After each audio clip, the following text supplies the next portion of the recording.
buenos días, Dios los bendice, un gusto saludarles, bendiciéndolos, rogándole a Dios que se encuentren bien.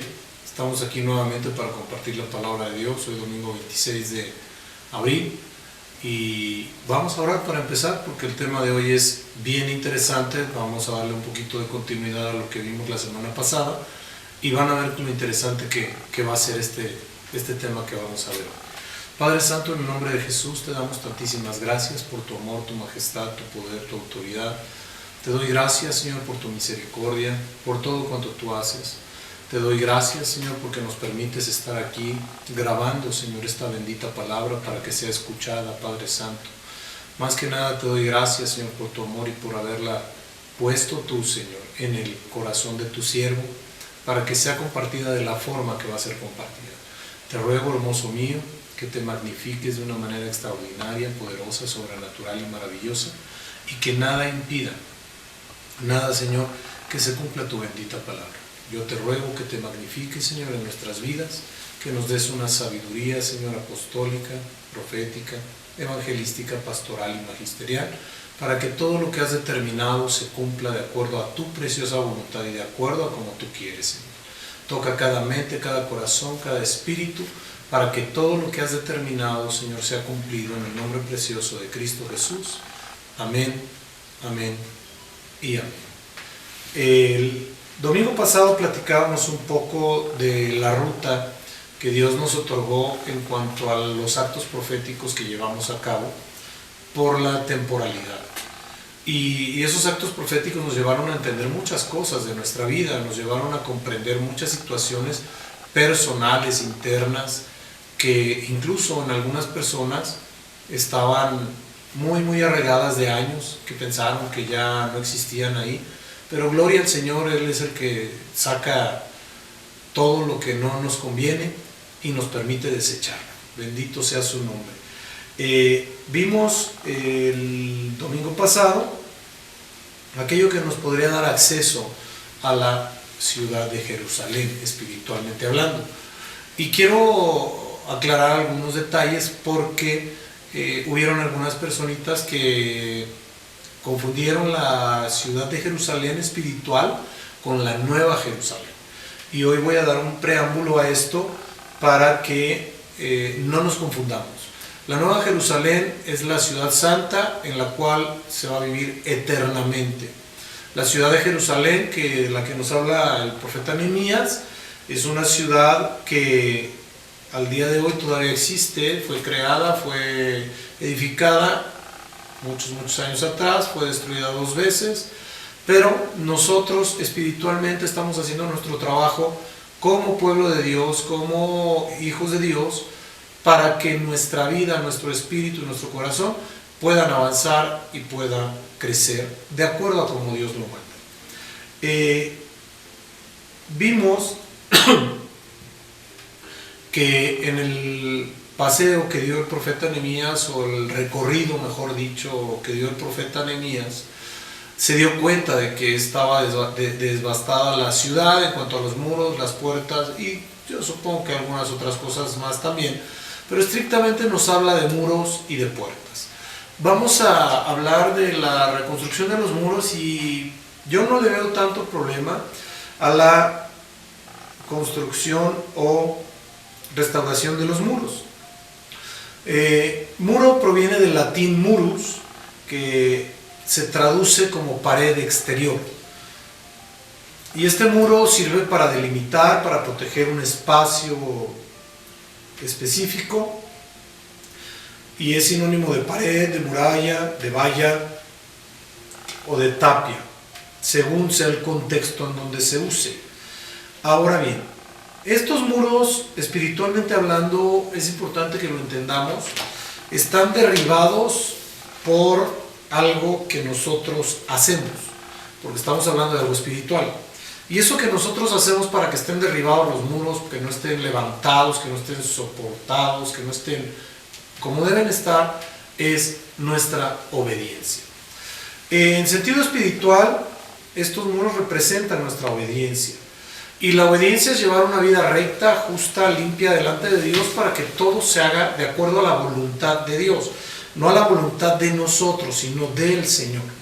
El libro de Job, capítulo 1, verso 8 al 10, dice lo siguiente: y Jehová dijo a Satanás: ¿no has considerado a mi siervo Job, que no hay otro como él en la tierra, varón perfecto y recto, temeroso de Dios y apartado del mal?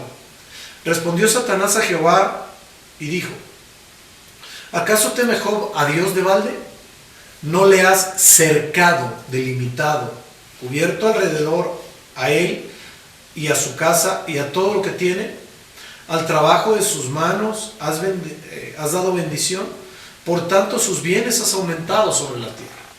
Entonces, esta respuesta del enemigo nos dice varias cosas. Dice, número uno, que Dios tiene cerco, tiene vallado, tiene muro, tiene protección alrededor de nosotros. La palabra de Dios dice: el ángel de Jehová acampa alrededor de los que le temen y los defiende. Número dos, que el Señor cerca, protege, amuralla tu vida y la de tu casa. Número tres, que además te da bendición y aumenta los bienes sobre la tierra. Esto es importante porque yo he visto un flagelo en el cuerpo de Cristo, y ese flagelo es la problemática financiera. Pero también me doy cuenta que la gente que tiene problemáticas financieras es porque no cumple con muchos requisitos de la palabra. Quien cumple correctamente con la palabra y con sus principios, Dios lo bendice. Esa es una valoración personal. Ahora bien, en esta situación, en esta tesitura, es importante que nosotros veamos un contexto diferente. En la Biblia Kadosh, este mismo verso 10 dice: no le has tú, hablo de Job 10:10, no le has tú cercado a él y su casa y a todo lo que tiene alrededor. Al trabajo de sus manos has dado bendición, por tanto su hacienda ha crecido sobre la tierra. Otro punto, hay trabajo de parte de Job. La Biblia del lenguaje sencillo dice: tú siempre lo proteges a él y a su familia y cuidas todo lo que tiene y bendices lo que hace.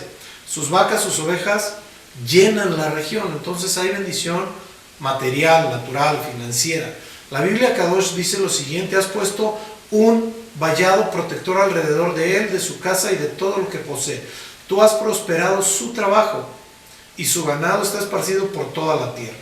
Al final de cuentas, este concepto tenemos que desentrañar de dónde viene. Y este concepto de vallado, de muro, proviene desde que el Señor creó al hombre. En el libro del Génesis, me voy rápido en los versículos porque es amplio lo que vamos a hablar. En el libro del Génesis, capítulo 2, versos 15 al 17, dice lo siguiente: tomó pues Jehová Dios al hombre y lo puso en el huerto de Edén, para que lo labrara y lo guardase. Y la mano de Jehová, mandó Jehová Dios al hombre diciendo: de todo árbol del huerto podrás comer, mas del árbol de la ciencia del bien y del mal no comerás, porque el día que comieres ciertamente morirás. Cuando Dios puso a Adán en el huerto de Edén, le dijo que lo cultivara y que lo cuidara. Que lo cultivara y que lo cuidara. Era un huerto. La palabra hebrea que se utiliza para cultivar es abad, que significa trabajar. Trabaja el lugar en donde estás. Y el otro es shamar, que significa cuidar, significa hacer un cerco con espinas. Si lo vemos en el literal, en el arameo antiguo, es hacer un cerco con espinas. Hoy en día hay algunas poblaciones en las que, en lugar de poner el alambre de púas, ponen varas de rosas, por ejemplo, o de otra planta que tenga espinas. Entonces es hacer vallado mediante espinas. Cabe hacer la mención de que Adán hizo abad, trabajó, pero no hizo shamar, no lo cuidó, no puso cerco. Por eso le dio la oportunidad a la serpiente antigua de que accesara a hablar con Eva. Y entonces la serpiente tuvo un acercamiento con Eva y la convenció de desobedecer a Dios, tergiversando la palabra. Ojo, la serpiente le dijo: con que Jehová Dios les ha dicho que no coman de los árboles del huerto. Y eso no lo había dicho Dios. Y le corrigió Eva y le dijo: No, nos dijo que de los árboles del huerto podemos comer, pero del árbol del bien y del mal, de ese no debemos comer, y del árbol de la vida tampoco, porque hay problemas, ¿no? Y al final del día desobedecieron, comieron, y fue cuando ellos quedaron descubiertos, quedaron desnudos, porque así lo manifiesta Adán en su respuesta a Dios. Y es importante que nosotros visualicemos que la desobediencia es la que nos va a desproteger, es la que nos va a quitar la protección, la cobertura, el vallado que Dios pone alrededor de nosotros. Ahora bien, la misma situación pasó con Caín.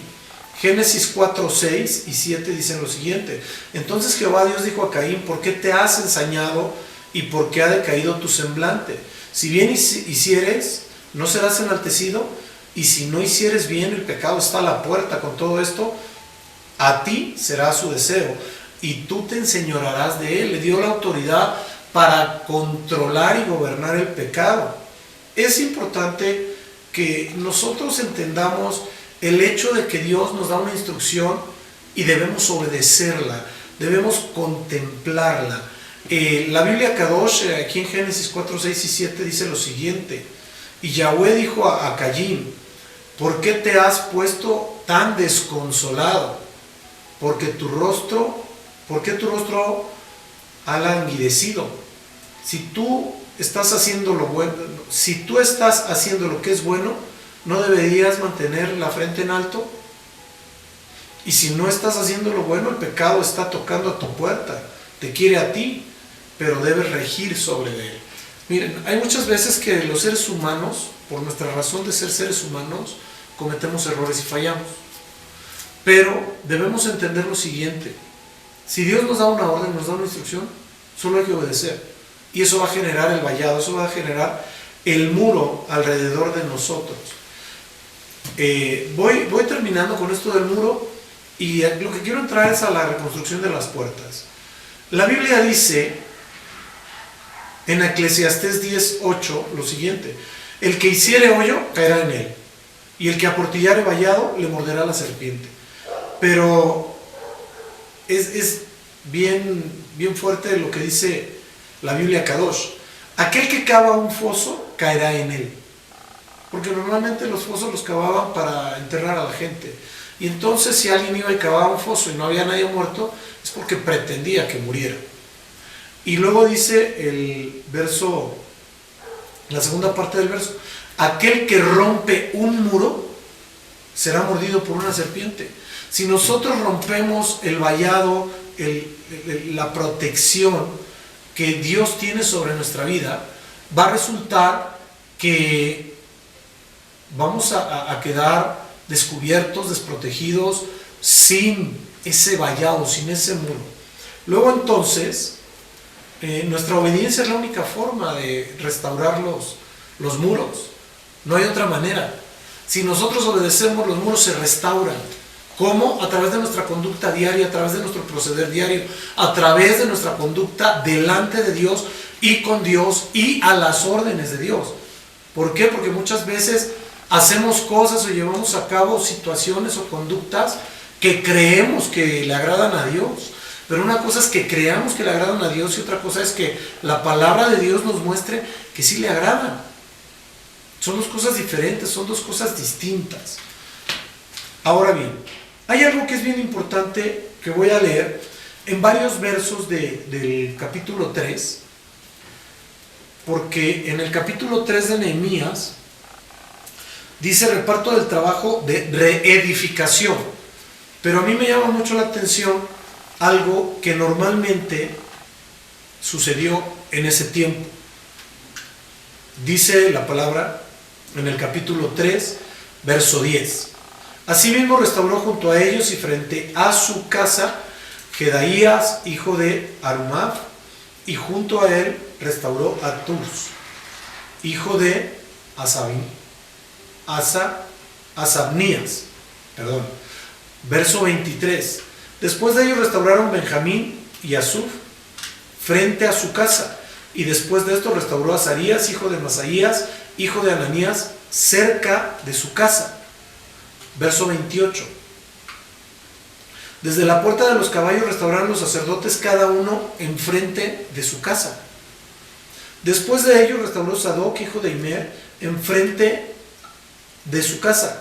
Y después de él restauró Semaías, hijo de Secanías, guarda de la puerta oriental.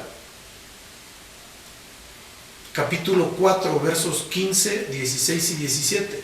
Y cuando lo oyeron nuestros enemigos que lo habíamos entendido y lo que Dios había desbaratado, y que Dios había desbaratado el consejo de ellos, nos volvimos todos al muro, cada uno a su tarea.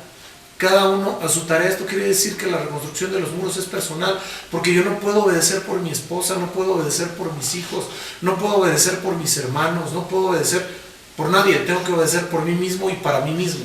Versos 16 y 17. Desde aquel día la mitad de mis siervos trabajaba en la obra y la otra mitad tenía lanzas, escudos, arcos, corazas, y detrás de ellos estaban los jefes de toda la casa de Judá, los que edificaban en el muro, los que acarreaban, los que cargaban, los que en una mano trabajaban en la obra y en la otra tenían la espada. Aquí es importante que veamos esta situación.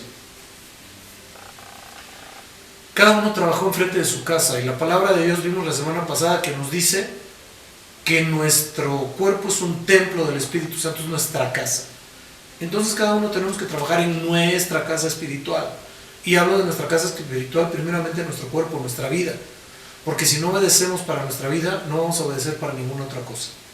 Eso es una realidad.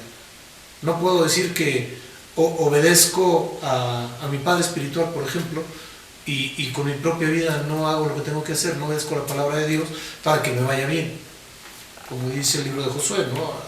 Cuida de guardar y hacer conforme a todo lo que en él está escrito, se refiere a la ley. Y entonces harás prosperar tu camino y todo te saldrá bien. Pero si yo no hago eso, ¿cómo voy a pretender obedecer a otra persona? No es lógico. Y es importante saber y conocer que los problemas no se acaban. Como leímos o como vimos la semana pasada, Gesem, Sanbalat y Tobías son enemigos del cuerpo de Cristo y todos los demás que tenemos. Pero sí es importante que nosotros visualicemos, entendamos y comprendamos que tenemos que ir entendiendo que con una mano vamos a tener la espada y con la otra vamos a tener probablemente la cuchara. Entonces esto lo quiero presentar figurativamente, es conocer la palabra de Dios y hacer el trabajo de la obra de Dios para poder amalgamar toda esta situación. ¿Por qué? Porque siempre vamos a tener que estarnos defendiendo, porque el enemigo, él no vino sino para hurtar, matar y destruir. Y si nosotros pensamos que va a ser buena gente, que va a portarse bien, que nos va a dejar pasar cosas, estamos en un gravísimo error. Él está buscando, dice que anda como león rugiente, está buscando a ver quién falla, quién comete el error para poder hacerlo pecar. Muy bien, vamos a pasar a lo que es la reedificación de las puertas. Las puertas en la ciudad de Jerusalén nos van a indicar muchas cosas, muchas cosas. Pero quiero mencionarles antes que otra cosa pase, que no es la nueva Jerusalén. Les voy a leer algo de la visión de Ezequiel, después algo de Apocalipsis y después lo de las puertas en Jerusalén. Ezequiel 48, 31 al 35 nos dice lo siguiente. Bueno, leo desde el 30. Dice las puertas de la ciudad. Y estas son las salidas de la ciudad. Al lado del norte, 4.500 cañas por medida. La caña medía aproximadamente 3 metros, una medida que se utilizaba en ese entonces. Y por 3, pues eran 4.500 metros. Estamos hablando de 13.500 metros por lado. Esa es la situación. Ahora bien, vamos al verso 31, que es donde está lo de las puertas. Y las puertas de la ciudad serán según los nombres de las tribus de Israel. 3 puertas al norte, la puerta de Rubén, que es la primera, la segunda es la puerta de Judá, la tercera es la puerta de Leví. A mí me llama mucho la atención esto, les voy a decir, porque Rubén era el primogénito y él no perdía su calidad de primogénito. La segunda, Judá, que él tomó la primogenitura cuando le dijo a Jacob que él se quedaba en Egipto para que hubiera alguna situación, y le dijo: toma mis hijos, si es que toman a Benjamín. Verso 32, al oriente 4500 cañas y 3 puertas. La cuarta puerta, que es la de José, Leví es el de la alabanza, perdón. La cuarta puerta es la de José, la quinta puerta es la de Benjamín, la sexta puerta es la de Dan.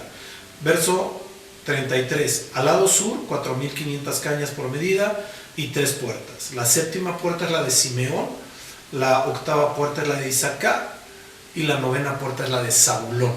Así dice la palabra. No tiene los números, yo le puse los números. En el verso 34 dice: al lado occidente 4500 cañas y sus 3 puertas. La décima puerta es la de Gad, la 11ª u 11ª, como le quiere llamar, es la de Aser, y la 12ª es la de Neftalí.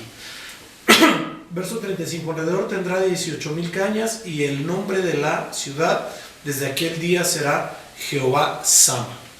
12 puertas, cada puerta tiene el nombre de una de las tribus de Judá.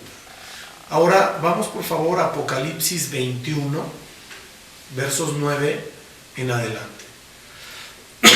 Perdón. Y aquí sí se llama la Nueva Jerusalén, porque ya estamos hablando del tiempo profético, del tiempo que va a llegar. Vino entonces a mí uno de los 7 ángeles que tenía las 7 copas llenas de las 7 plagas postreras, y habló conmigo diciendo: ven acá y te mostraré la desposada, la esposa del Cordero. Y me llevó en el espíritu a un monte grande y alto, y me mostró la gran ciudad santa de Jerusalén, que descendía del cielo. Esto se relaciona con Apocalipsis 12 y nos muestra claramente cómo es la situación, ¿no? Verso 11: teniendo la gloria de Dios, y su fulgor era semejante al de una piedra preciosísima, como piedra de jaspe, diáfana como el cristal. Verso 12: tenía un muro grande y alto con 12 puertas, igual que la ciudad que estamos viendo en Nehemías. Y en las puertas 12 ángeles y nombres inscritos, que son los de las 12 tribus de los hijos de Israel. Verso 13: al oriente 3 puertas, al norte 3 puertas, al sur 3 puertas, al occidente 3 puertas. Ya nos dijo que los nombres son los de las tribus de Israel, y ya nos dice cómo son las puertas: al oriente, al norte, al sur y al occidente. Empieza con el oriente, esto es bien importante. Vamos a ver en un rato por qué. Y el muro de la ciudad tenía 12 cimientos, y sobre los 12, y sobre ellos, los 12 nombres de los apóstoles del Cordero. Pero hay algo que a mí me llama la atención y quiero sembrarte esto. En el libro de Apocalipsis capítulo 4, en la adoración celestial, dice que había 24 tronos, no 12, 24. Entonces, si 12 tronos son para los apóstoles del Cordero, y uno de los que escogió personalmente, llamado Judas Iscariote, falleció de una forma en la que la palabra de Dios nos muestra que las personas que llevan a cabo esa conducta no van a la presencia de Dios. Entonces ahí hay una vacante, que podría ser el apóstol Pablo para mí, pero él fue llamado apóstol a los gentiles, pero lo llamó el Señor Jesús personalmente. No creo que Matías pueda ser, porque no se habla mucho de él, pero bueno, ahí hay una vacante que ya cuando estemos en la presencia del Señor nos daremos cuenta de quién es. Y hay otros 12 tronos, que esos 12 tronos para mí son los apóstoles del Espíritu Santo. ¿Por qué? Porque el Señor sigue llamando gente, sigue operando con gente, sigue haciendo el trabajo como debe ser. Y esto, pues solo el único que lo calificará será el Señor. Verso 15: y el que hablaba conmigo tenía una caña de medir de oro para medir la ciudad y sus puertas y su muro. Caña de medir de oro es una medida de gloria. Ahora bien, esto de Ezequiel y de Apocalipsis es importante que nosotros lo visualicemos. Lo de Apocalipsis todavía no tenemos bien claro el tiempo, pero el ministerio de Ezequiel se desarrolló entre el año 595 y 575 a.C. Estamos hablando de 20 años.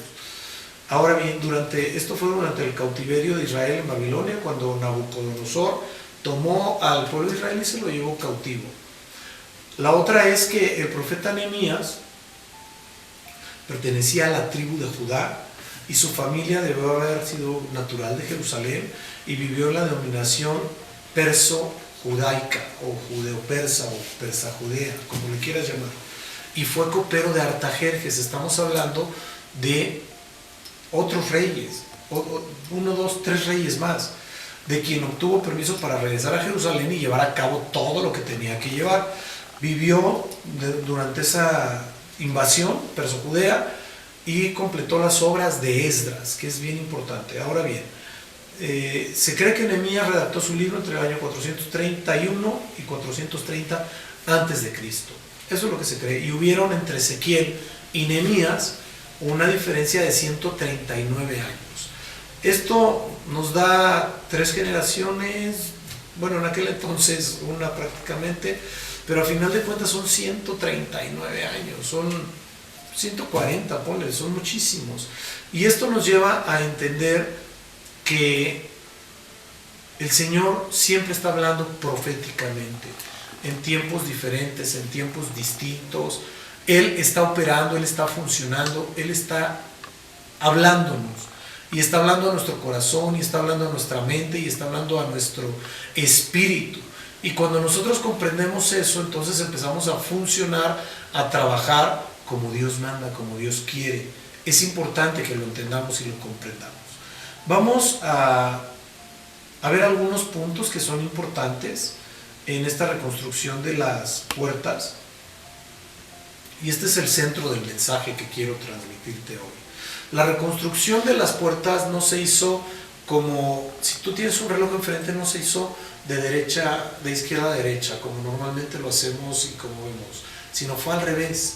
Hay algo que me llama mucho la atención. La palabra hebreo viene del latín hebreus, que quiere decir híbrid, que quiere decir el que cruza al otro lado, el inverso, el de enfrente, el que hace las cosas al revés, o el de al revés. Y bueno, qué bueno que nosotros hagamos las cosas al revés, porque estamos tratando de hacerlas como Dios manda y no como el mundo cree, porque cuando las hemos hecho en nuestro orden, pues las cosas no salen tan bien, no salen tan bien. Y yo creo que realmente el que hace las cosas en orden es Dios, y nosotros las hacemos diferentes, por decirlo de alguna manera. Quiero dejar 5 puntos asentados para empezar, y esto es bien importante. Todas las puertas, todas las que vamos a ver, todas tenían madera, todas fueron enmaderadas, se levantaron los marcos de las puertas, por decirlo de alguna manera, se levantaron las puertas como tal, se les pusieron cerrojos y se les pusieron cerraduras, pero a una de ellas no, solo a una no se le pusieron ni cerrojos ni cerraduras. Esto quiere decir que la puerta permanece abierta siempre. El enmaderado es figura de la restauración de nuestra humanidad, La madera es figura de la humanidad. Dice la palabra de Dios que somos como árboles plantados junto a corrientes de agua, que dan su fruto en su tiempo, que su hoja no cae y que su hoja es para sanidad de las naciones. Libro de Apocalipsis, capítulo 21, creo que es. Luego, que las puertas se levantaron, y las puertas sirven para 2 cosas, para entrar o para salir. No hay para quedarse en la puerta, está establecido siempre. O entras por la puerta o sales por la puerta. Y esto es lo que debemos entender, que cada puerta tiene una finalidad, tiene un sentido espiritual, y tenemos que comprenderlo bien para hacer las cosas correctamente. Número 3. Las cerraduras son figura de la obediencia. ¿Por qué? Porque nosotros tenemos que estar sujetos al control. Las cerraduras operan con llaves, pueden ser hoy físicas o pueden ser digitales, pero operan mediante llaves. Y quien tiene la llave la controla, y esa llave la tiene que tener Dios, siempre. El que maneja la cerradura debe ser Dios, no nosotros. Los cerrojos son figura de la sujeción que nosotros vamos a tener a esa puerta de acuerdo a como Dios la quiera abrir o la quiera cerrar, no nosotros. Porque en los cerrojos se ponían y se le ponía algún tipo de seguridad también, de traba, fuera un candado, fuera un aportillado, como se le llama, pero algún tipo de seguro para que quedara bien firme la puerta. Y esto es la sujeción que debemos tener nosotros para con Dios. Y el quinto punto es: las puertas, como les dije, sirven para entrar o salir. Esto es espiritual, y nosotros vamos a decidir a quién dejamos entrar y a quién no dejamos entrar, o si nosotros entramos o no entramos por la puerta, o si nosotros ya estamos adentro y salimos de la puerta. Esos 5 puntos son importantes que los tengan claros. Vamos a iniciar con las puertas, y les voy a pedir ahora sí que vayamos al libro de Nehemías capítulo 3 para ir viendo en qué versículos está cada una de las puertas, y podamos ir viendo de qué manera nos habla cada una de las puertas. Dice el verso 1: entonces levantó el sumo sacerdote Eliasib con sus hermanos. Si recordamos, Eliasib lo vimos el domingo pasado, sacerdotes, y edificaron la puerta de las ovejas. Ellos arreglaron y levantaron sus puertas hasta la torre de Amea, y edificaron hasta la torre de Aner. Ok, punto número 1. Encontramos la primera puerta que nosotros encontramos, es la puerta de las ovejas. Esta puerta es la que daba acceso a, como su nombre lo dice, a las ovejas para ser sacrificadas. Y es curioso porque de ahí tenemos que visualizar algunas cosas, ¿no? La palabra nos dice que quien se levantó fue el sumo sacerdote de nombre Eliasib. Eliasib quiere decir Dios restaura. Y esto lo debemos entender bien, porque esta puerta tal cual es la única que va a proporcionar una real restauración a nuestra vida. ¿Por qué me dice esto? Ok, nosotros, de acuerdo a la palabra de Dios en primera de Pedro 2:9, somos real sacerdocio, linaje escogido, nación santa, pueblo adquirido por Dios para anunciar las virtudes de aquel que nos llamó de tinieblas a luz admirable. Para anunciar las virtudes de aquel que nos llamó de tinieblas a luz admirable. Pero nadie puede anunciar virtudes de Dios si no ha conocido a Dios. Simple. Nadie puede dar lo que no tiene. El apóstol Pedro nos menciona en la primera carta, en el verso 9 del capítulo 2, primera de Pedro 2:9, dice que nosotros somos real sacerdocio, linaje escogido, nación santa, pueblo adquirido por Dios para anunciar las virtudes de aquel que nos llamó de tinieblas a luz admirable. Luego entonces nosotros tenemos que hacer un trabajo, entender eso. ¿Y cómo es que nosotros entendemos esta situación de la puerta de las ovejas? ¿Cómo es que yo voy a accesar a la puerta de las ovejas? El libro de Juan, capítulo 5, verso 2, dice lo siguiente: y hay en Jerusalén, cerca de la puerta de las ovejas, un estanque llamado en hebreo Betesda, el cual contiene 5 pórticos. Betesda quiere decir casa de gracia. Ahora, es algo que nosotros debemos comprender bien, porque también significa casa de misericordia. Cuando nosotros comprendemos que también la palabra nos dice, por gracia sois salvos, entonces entendemos que esta puerta es para nosotros. Oiga, pero a ver, ¿cómo opera esto? Sí, mire, lo primero que tenemos que entender es que hoy conceptualizamos ese estanque de Betesda como el lugar en donde estaban los enfermos, bajaba el ángel año con año, movía el agua, uno entraba y sanaba. Pero este estanque de Betesda eran 2 piscinas, por decirlo así, eran dos estanques.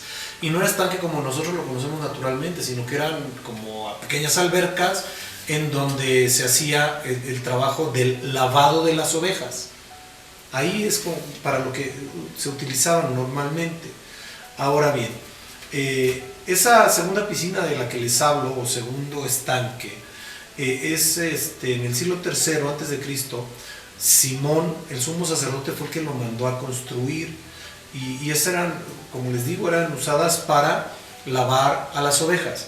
Y en el templo de Salomón se utilizaron mucho, porque había muchos sacrificios, al igual que con el rey David. Ahora bien, dice que por lo que se hacía ahí, que era el sacrificio, fue que se generó la misericordia de Dios, la gracia, para que se dieran los milagros en ese estanque.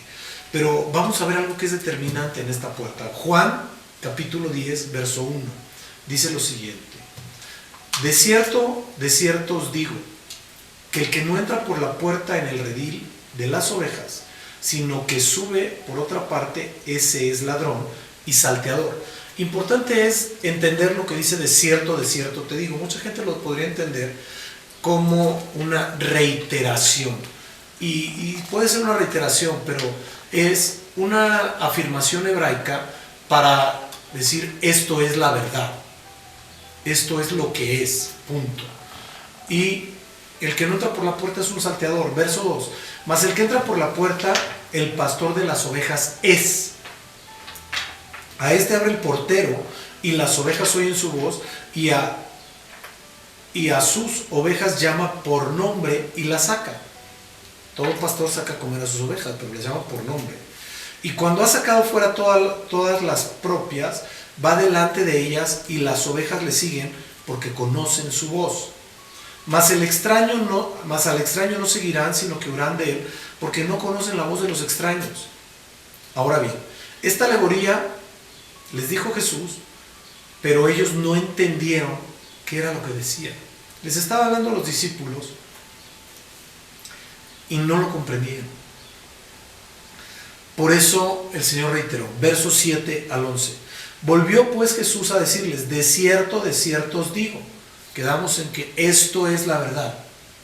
Yo soy la puerta de las ovejas. Entonces la puerta de las ovejas es la misma persona del Señor Jesucristo.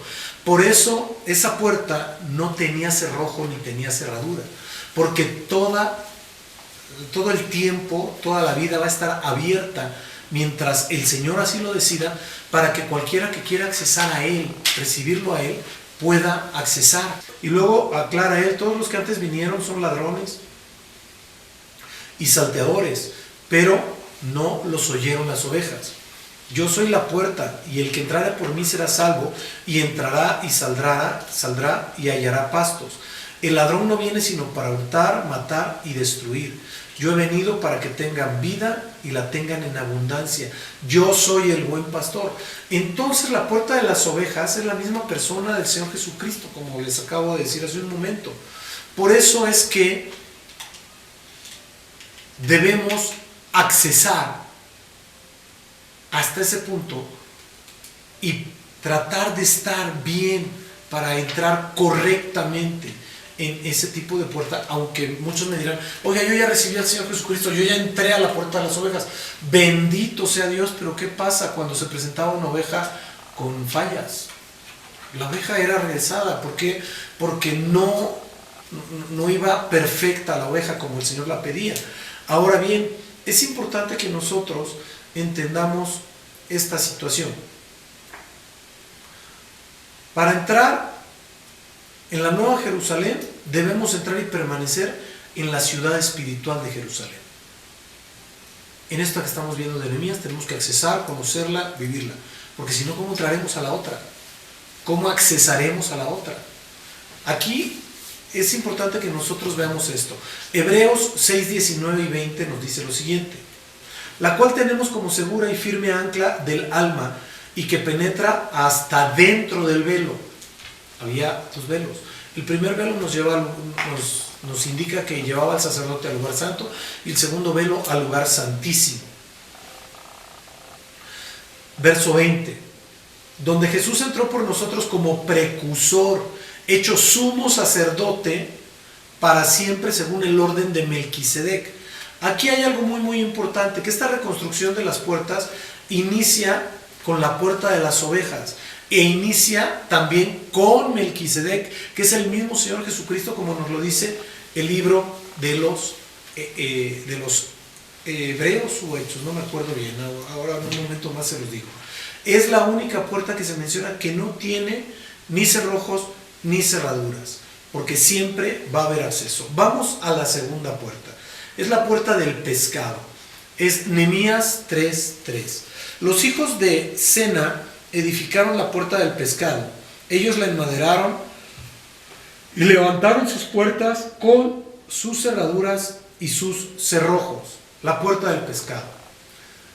Esta puerta recibía ese nombre porque por ahí entraban las personas que mercadeaban o vendían el pescado. Por ahí entraban todos aquellos que hacían la vendimia del pescado en la ciudad.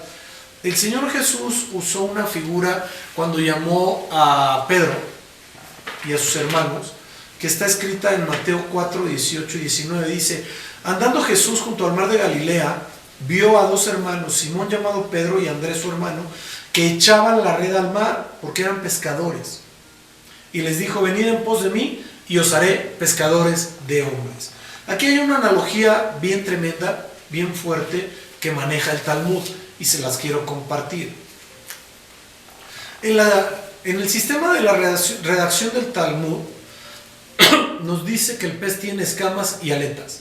¿Por qué? Porque el Señor en Levítico 11, 19 le dijo al pueblo: esto comeréis de todos los animales que viven en las aguas, todos los que tienen aletas y escamas en las aguas del mar y en los ríos, esto comeréis.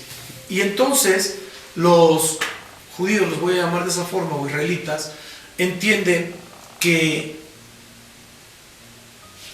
lo que se debe comer, o lo que nos entrega para ellos Elohim, para nosotros Jehová Dios, o también Elohim, el Todopoderoso, lo que nos entrega Dios es bueno y es perdurable. Pero aquí hay algo importante en esta analogía del pescado. Y esto importante se relaciona directamente con el libro de Romanos 2, 25 al 29. ¿Por qué? Porque en la puerta del pescado, cuando nosotros entramos, pues lo que vamos a comer es el pescado, como dice Levítico. Pero hay peces que son complejos de comer. Y si uno no lo sabe comer, pues resulta ser que se puede hasta asfixiar con a lo que le llaman espinas, que es un hueso medio cartilaginoso, duro, que imagínense, se come usted, no sé, una mojarra, o se come un bagre, y tiene mucha espina, muchísima espina. Si no lo sabe comer, tiene un grave problema. Y así es la palabra de Dios. Así es la palabra de Dios exactamente. Vamos a lo de Romanos y un poquito más adelante vamos a ver lo de lo que son las escamas y las aletas, porque esto es bien importante. Romanos 2, 25 al 29. Pues en verdad la circuncisión aprovecha si guardas la ley, pero si eres transgresor de la ley, tu circuncisión viene a ser incircuncisión. Si pues el incircunciso guardare las ordenanzas de la ley, ¿no será tenida su incircuncisión como circuncisión? Y el que físicamente es incircunciso, pero guarda perfectamente la ley, te condenará a ti, que con la letra de la ley y con la circuncisión eres transgresor de la ley. Pues no es judío el que lo es exteriormente, sino... Pues no es judío el que lo es exteriormente, ni es la circuncisión la que se hace exteriormente en la carne, sino que es judío el que lo es interior, y la circuncisión es la del corazón, en espíritu y no en letra, la alabanza de la cual no viene de los hombres sino de Dios. Por eso es que esto nos habla de algo más profundo y más grande. ¿Por qué? Como les dije hace un momento, el pescado es para alimentarnos, igual que la palabra de Dios. La palabra de Dios nos sirve para alimentarnos. Perfecto, está bien. Pero debemos entender que si no comemos correctamente la palabra de Dios, podemos tener un problema. ¿Por qué? Porque las escamas en el Talmud son figura del temor de Dios. Y esto es sabiduría pura. Proverbios 1, por ejemplo, 1 al 7. Y las aletas son figura del amor que le tenemos a Dios. Es lo que nos mueve, el amor que le tenemos a Dios. Pero aquí hay un problema. Las escamas, que es el temor que tenemos a Dios, es lo que protege al pez. Y el temor al Señor impide al hombre que peque. Las aletas le permiten al pez avanzar, caminar, desarrollarse. Pero como el hombre es inconstante en su mover, en su proceder, incluso en su amar, Hoy puede amar mucho a Dios y mañana no. Hoy puede decir que Dios es todo y mañana pues es que no me dio lo que quise, ya no lo amo tanto. Eso puede ser variable. Pero el temor de Dios, si es real y permanece, no tiene problema. Hay gente que tiene escamas y tiene aletas. Pero no todo el que tiene escamas tiene aletas. Y no todo el que tiene aletas tiene escamas. ¿A qué voy con esto? No todo el que dice amar a Dios lo ama. Pero todo el que tiene temor de Dios, ama a Dios. Entonces, cuando nosotros entendemos esta analogía del pescado, empezamos a entender y a comprender que esta puerta del pescado nos lleva a funcionar de una manera totalmente diferente y totalmente distinta. ¿Por qué? Porque comprendemos lo que es el temor de Dios por el amor que le tenemos a Dios. Y no al revés. No comprendemos el temor de Dios por otra cosa, ¿no? Y no es que empecemos a amar y después le tememos a Dios. Entendiendo el temor de Dios como el respeto, todo el conjunto de conductas que le debemos: respeto, honra, amor, cuidado, sujeción, obediencia, santidad, todo eso que le tenemos al Señor. Por eso es que nosotros debemos comprender y entender que el pescado lo tenemos que comer correctamente. Y si entramos por la puerta del pescado, es porque nosotros vamos a ser pescadores de hombres, igual que lo fueron los apóstoles, porque así se los dijo: yo los haré pescadores de hombres. De igual manera lo tendría que hacer contigo y conmigo, porque es una parábola que dice el Señor y es universal y es para todos nosotros, y la tenemos que vivir forzosamente, necesariamente. Es importante que nosotros comprendamos esto. Bien, bien importante. Ahora, para ser pescadores de hombres correctamente, tendríamos que comer el pescado, ¿no? El Talmud dice que el pez es la esencia de la Torah, es lo profundo de la Torah. Ellos le llaman el Sod, que es el corazón de la Torah, es el conocer la esencia del pez para poder alimentarnos de la Torah. Por eso les mencionaba hace un momento que no todo el mundo puede comer las profundidades, no todo el mundo puede comer correctamente la palabra de Dios. Vamos a la tercera puerta, que es la puerta vieja. Nehemías 3:6. La puerta vieja fue restaurada por Joiada, hijo de Pasea, y de Mesulam, hijo de Besodías. Ellos enmaderaron y levantaron sus puertas con sus cerrojos y cerraduras. Ok, ¿qué es esta puerta vieja? Hay algo que es bien importante que tenemos que entender. El profeta Jeremías llamó a esta puerta puerta del ángulo. Eso está escrito en Jeremías 31:38. Y en Segunda de Reyes se le llama puerta de la esquina. Segunda de Reyes 14:13. Ahora bien, Joiada es el que restauró la puerta, que es un sacerdote mencionado en la genealogía de un grupo de los que regresaron del exilio de Babilonia. Entonces, esta puerta la restauró un sacerdote. ¿Por qué? Porque es bien importante, bien importante que entendamos un principio espiritual. Lo nuevo fue generado de lo viejo. Por eso el Señor nos habla de que tenemos que entender quién es el sacerdote que se estableció en esa puerta vieja.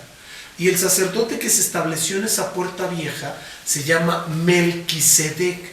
Entonces, cuando nosotros encontramos y entendemos que los principios del reino de Dios deben gobernar nuestra vida y que nuestro ejemplo deben ser las sendas antiguas, entonces empezaremos a avanzar un poco.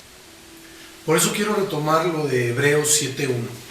Dice: porque este Melquisedec, rey de Salem, sacerdote del Dios Altísimo, que salió a recibir a Abraham, que volvía de la derrota de los reyes, y le bendijo, a quien asimismo dio a Abraham los diezmos de todo, cuyo nombre significa primeramente rey de justicia y también rey de Salem, esto es rey de paz, sin padre ni madre, sin genealogía, que no tiene ni principio de días ni fin, sino hecho semejante al Hijo de Dios, permanece sacerdote para siempre. Esta puerta representa las sendas antiguas. Por eso es tan importante lo que dice Jeremías 6:16. Dice: así dijo Jehová, paraos en los caminos y mirad y preguntad por las sendas antiguas, cuál sea el buen camino, y andad por él y hallaréis descanso para vuestra alma. Mas dijeron: no andaremos. Aquí hay algo que es importante. Les dije hace un rato que lo nuevo proviene de lo viejo. Si nosotros queremos tener una nueva vida, tenemos que entender que esa vieja vida que teníamos fuera del orden de Dios tiene que quedar fuera. Pero el nuevo hombre proviene del viejo hombre. Es importante que nosotros visualicemos esto, porque si no hubiéramos existido nosotros, pues no hubiera habido nueva criatura, así de fácil, rápido y sencillo. Entonces fue bueno lo que vivimos, Dios lo permitió por algo. Probablemente no fue bueno, o no te ayudó, o no te apoyó, o fue de mucho dolor, de mucho problema, llámale como quieras, de mucha angustia. Pero a final de cuentas, toda esa experiencia que tú viviste y que te llevó a recibir al Señor Jesucristo, a ser una nueva criatura, te va a servir tarde o temprano. Esto es importante que nosotros debemos entender. Esa es una situación que cuando nosotros hemos comprendido los principios del reino de Dios, comprendemos la forma en la que operó Abraham. Y dice la palabra de Dios que él le creyó a Dios y le fue contado por justicia. Y por eso es que fue con el rey de Salem y le entregó los diezmos de todo. Ahora bien, esta puerta nos va a hacer entender muchas situaciones de las que vivimos. Hoy por hoy el pueblo judío es un pueblo muy bendecido financieramente. Y mucha gente me dice: ¿por qué? Número uno, porque son el pueblo escogido de Dios. Y número dos, porque tienen bien claros los principios de las finanzas. Y estoy poniendo un mero ejemplo. Bien claritos tienen los principios de las finanzas.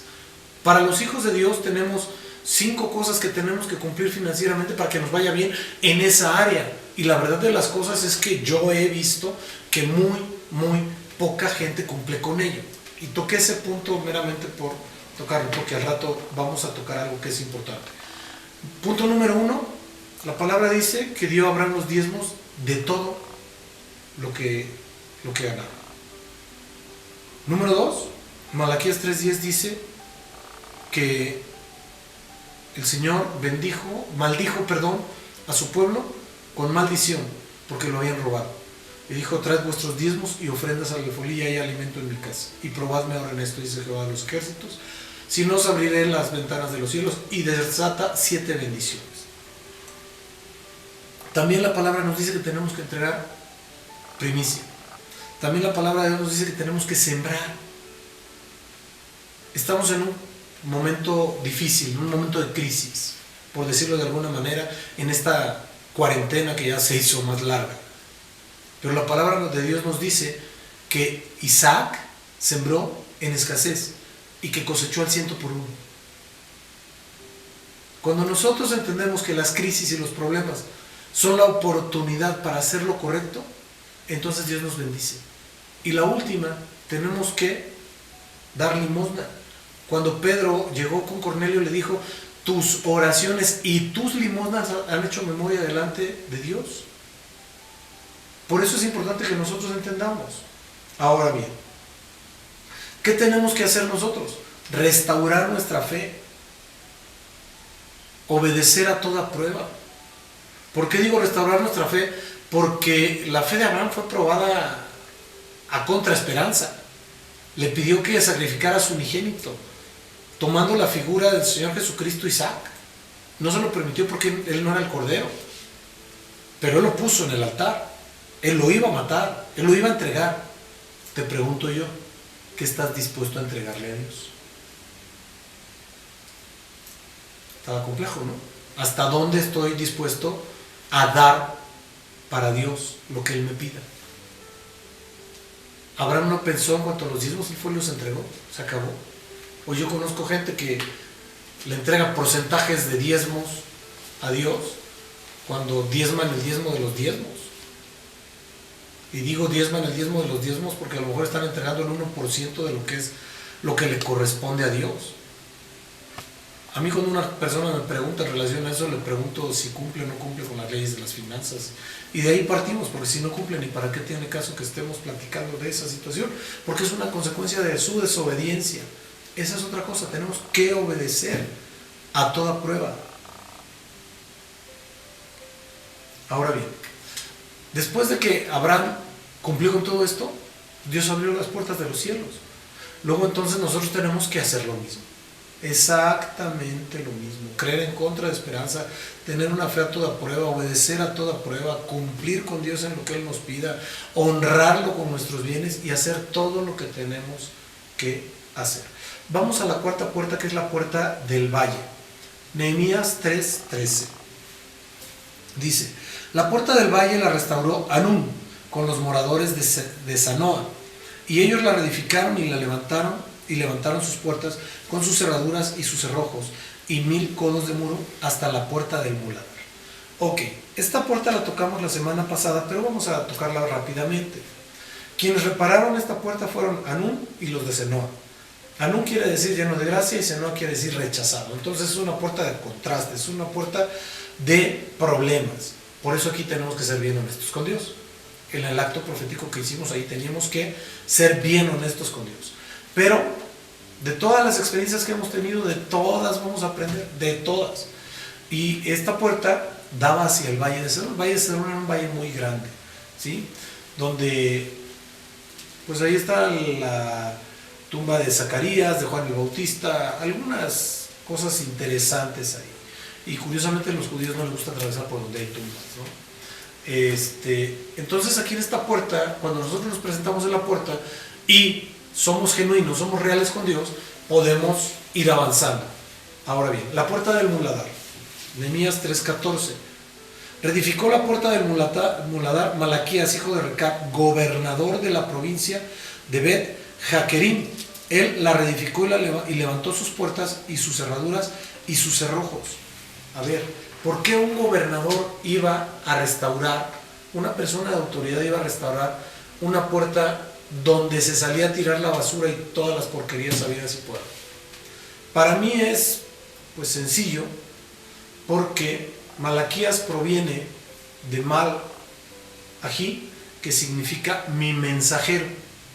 Y para que nosotros podamos arrepentirnos de todas nuestras cosas, resulta que tiene que haber un mensajero. Y ese mensajero puede ser un hombre o mujer que te diga cómo son las cosas, ¿no? El ejemplo claro es la prédica del domingo pasado. Hubo un mensajero que Dios mandó, se mandó a hacer un acto profético, a entregar los pecados, a entregar todas aquellas situaciones que no le agradan a Dios, y ya debieron de haber sido depositadas en el muladar, ¿verdad? Y en este lugar también hay algo que es bien importante. En Bet Jaquerem era un lugar que se encontraba como a 13 kilómetros de Jerusalén, perdón, pero se daban señales, porque tenían una visión muy vasta de la zona donde estaba, y entonces podían ver ampliamente si se acercaba alguna persona, algún tipo de ejército, algún tipo de caravanas o cualquier cosa, y entonces mandaban avisar a la ciudad que venía una caravana, que venía un ejército, para que estuvieran preparados, ¿sí? Y esto nos muestra claramente que tiene que haber tres cosas ahí, que son el mensajero y el enviado, que dará el mensaje a la viña, es decir, al pueblo de Dios, con autoridad y gobierno, y también que es el que te da las señales. Esto es importante para poder llegar a esa puerta del muladar, que es la que te va a dar acceso a ir a desechar todo aquello que no nos corresponde como hijos de Dios. Iban y tiraban su basura, las heces, por decir algo, ahí se tiraban los desechos de todo, y había alguien que los quemaba. Pero es bien importante porque después de ahí regresaban, y curiosamente tenían que ir a la puerta de la fuente, que es nuestra sexta puerta, en donde se tenían que lavar. Nehemías 3:15 dice lo siguiente: Salum, hijo de Col José, gobernador de la región de Mizpa, restauró la puerta de la fuente. Él la reedificó y la enmaderó y levantó sus puertas y sus cerraduras y sus cerrojos y el muro del estanque de Siloé hacia el huerto del rey y hasta las gradas que descendían de la ciudad de David. Aquí hay algo bien importante. Esta puerta es la primera que empieza a ascender, a subir, no a bajar. Y Kol José quiere decir, primero Shalom o Salum quiere decir recompensa y Kol José quiere decir vidente, el que todo lo ve. Entonces es bien claro, es muy importante cuando entendemos esto, porque el que todo lo ve nos dará recompensa, que es la vida eterna, al entrar por esta puerta haciendo lo correcto. Ahora bien, después de habernos deshecho de la basura, pues es normal que nos deseemos limpiar, lavar. Zacarías 13:1 dice lo siguiente: en aquel tiempo habrá un manantial abierto para la casa de David y para los habitantes de Jerusalén, para la purificación del pecado y de la inmundicia.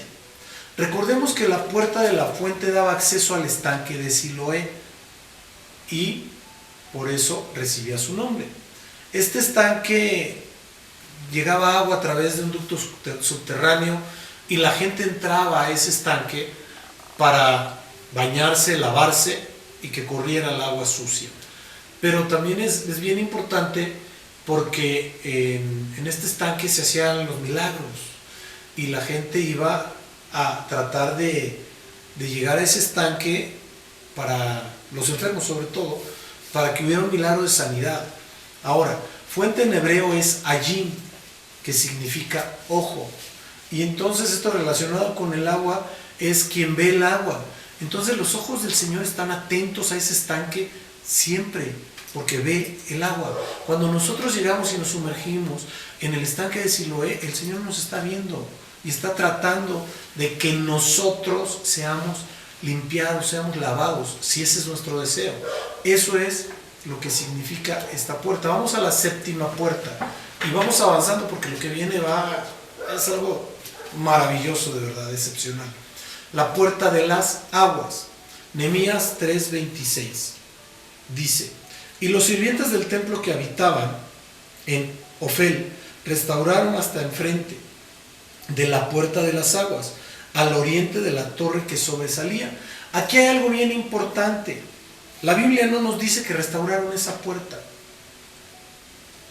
Te voy a decir por qué. Porque la palabra de Dios, que nos dice que es agua de vida, no necesita restauración. Es limpia, es pura y es santa. Josué 9:27 dice lo siguiente: y Josué los destinó aquel día a ser leñadores y aguadores para la congregación y para el altar de Jehová en el lugar que Jehová eligiese. Y dice lo que son hasta hoy. Esta puerta no necesitaba ser restaurada porque no se lastimó.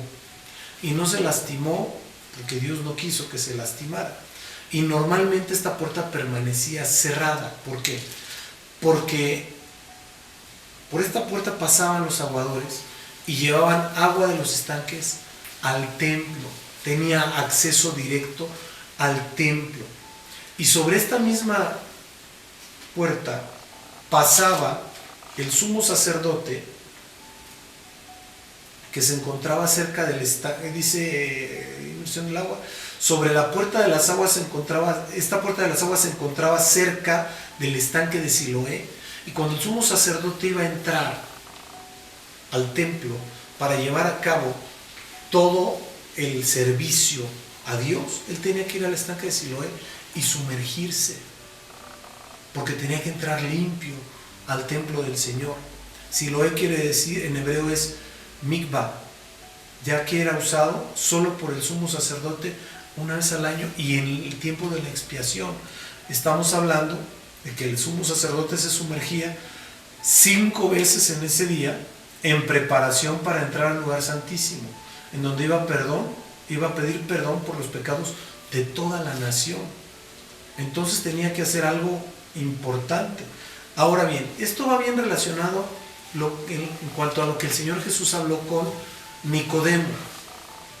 Oiga, pero la puerta de las aguas, ¿entraban o no entraban? Entraban los sacerdotes y los aguadores, no más. Juan 3:4 dice lo siguiente: Nicodemo le dijo, ¿cómo puede un hombre nacer siendo viejo? ¿Puede acaso entrar por segunda vez en el vientre de su madre y nacer? Respondió Jesús, de cierto te digo, quedamos que era, así es, que el que no naciere de agua y del Espíritu no puede entrar en el reino de Dios. Lo que es nacido de la carne, carne es, y lo que es nacido del Espíritu, Espíritu es. Ahora bien, fíjate lo maravilloso que es Dios. Efesios 5, 25 al 27. Dice lo siguiente: maridos, amad a vuestras mujeres, así como Cristo amó a la iglesia y se entregó a sí mismo por ella, para santificarla. Atención, habiéndola purificado en el lavamiento del agua por la palabra. Por eso esta puerta es la palabra de Dios. Por eso no tenía que ser restaurada, porque la palabra es eterna, inmutable y permanece por la eternidad. Verso 27. A fin de presentársela a sí mismo una iglesia gloriosa, que no tuviese mancha, ni arruga, ni cosa semejante, sino que fuese santa. Santa. Por eso Dios nos ha demandado tanta santidad y sin mancha. A esta puerta podríamos ingresar, sí, solo sí, ya nos hubiéramos sumergido en el estanque de Siloé para cruzar. Después de esa inmersión, cruzamos por la puerta de las aguas y entramos, buscamos accesar al templo del Señor por el atrio, el lugar santo y el lugar santísimo. Santísimo. Ahora, no debemos perder de vista que en el lugar santísimo es donde nos vamos a encontrar con la gloria de Dios, con la Shekinah de Dios. Y ahí es donde Dios va a hacer cosas maravillosas con nuestra vida, como lo hizo con la vara de Aarón, como lo hizo cada año, cada vez que entraba el sumo sacerdote para buscar un año más de perdón. Octava puerta, la puerta de los caballos. Verso 28, Nehemías 3:28. Desde la puerta de los caballos restauraron los sacerdotes, cada uno enfrente de su casa. Esta puerta de los caballos era bien curioso porque era la puerta más débil de toda la ciudad. Y entonces los caballos en la antigüedad eran figura de fuerza. Pero hay algo que es bien importante. Esa figura de fuerza, Dios le dijo al pueblo de Israel que no la tuviera. Que no la tuviera. La ciudad se asentó en un lugar donde no hay ríos y donde no hay otra cosa más que desierto. Nada más. Curiosamente, las grandes ciudades estaban asentadas al lado de un río, de un gran río.